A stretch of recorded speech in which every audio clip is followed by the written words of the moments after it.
Sikapi pengumuman KPU soal hasil Pilpres 2024, Ganjar, benteng terakhir adalah Mahkamah Konstitusi.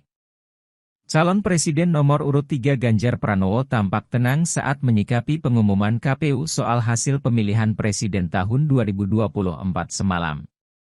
Bahkan sebelum memulai konferensi pers di Posko Gama Jalan Teku Umar nomor 9 Menteng, Jakarta Pusat pada Kamis, 21 Maret 2024, siang, Ganjar sempat bertegur sapa dengan awak media. Dengan cara bicara yang relatif teratur, runut, dan tenang, Ganjar kemudian memulai pernyataannya dengan menceritakan apa saja yang telah dilakukannya dengan calon wakil presiden nomor urut 3 Mahfud MD selama sebulan terakhir. Selama 1 bulan ini, kata dia, keduanya juga berkomunikasi dengan partai pengusung dan para saksi-saksi di daerah perihal kebenaran dari cerita-cerita yang mereka tangkap soal proses pemilu 2024. Ia mengatakan hasil Pilpres 2024 yang diumumkan oleh KPU semalam telah sudah diantisipasi dan dibahas sejak lama dan intens dengan Ketua Umum partai-partai pengusung Ganjar Mahfud. Selain itu, ia juga mengatakan, selama sebulan terakhir mereka berdua telah berkeliling, melihat, mendengar, menerima banyak masukan dari berbagai kelompok masyarakat cerita-cerita tentang proses pemilu yang terjadi di Indonesia ini. Cerita-cerita tersebut, kata Ganjar, di antaranya adalah mulai dari proses seleksi Capres-Cawapres, putusan MK 90, putusan MK yang membuat Gibran Rakabuming Raka bisa menjadi Cawapres Prabowo Subianto, yang menjadi pertanyaan banyak pihak, sampai ada masalah secara prosedur pendaftaran di KPU. Selain itu, cerita yang juga ditangkap Ganjar dan Mahfud adalah tentang aparatur yang terlibat mulai dari pusat sampai daerah, bantuan yang tiba-tiba muncul dengan sangat masif, money politik, hingga intimidasi.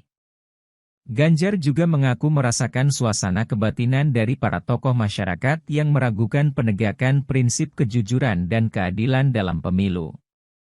Ia pun mencatat para ilmuwan, akademisi di seluruh Indonesia juga telah mengingatkan agar pemilu harus jurdil, jujur dan adil, dan luber, langsung, umum, bebas, rahasia.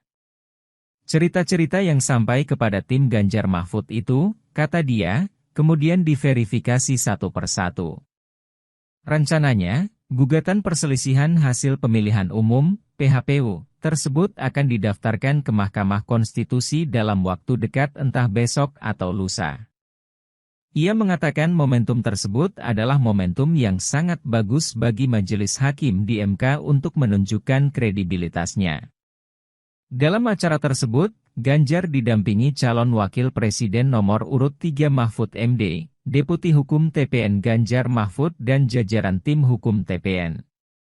Diberitakan sebelumnya, Komisi Pemilihan Umum, KPU, telah resmi menetapkan pasangan calon presiden dan calon wakil presiden nomor urut 02 Prabowo Subianto dan Gibran Rakabuming Raka sebagai pemenang Pilpres 2024. Penetapan tersebut didasari hasil rekapitulasi perolehan suara pada 128 wilayah kerja Panitia Pemilihan Luar Negeri, PPLN, dan 38 provinsi yang dilakukan KPU sejak Rabu, 28 Februari 2024, hingga Rabu, 20 Maret 2024. Prabowo, Gibran berhasil meraih 96.214.691 suara. Pasangan calon presiden dan calon wakil presiden nomor urut 01 Anies Baswedan dan Muhaimin Iskandar berada di urutan kedua dengan raihan 40.971.906 suara. Pasangan calon presiden dan calon wakil presiden nomor urut 03 Ganjar Pranowo, Mahfud MD berada di urutan ketiga dengan raihan 27.040.878 suara. Dari total 38 provinsi, Prabowo, Gibran menang di 36 provinsi, Anies, Muhaimin unggul di 2 provinsi, dan Ganjar, Mahfud tak unggul di provinsi manapun.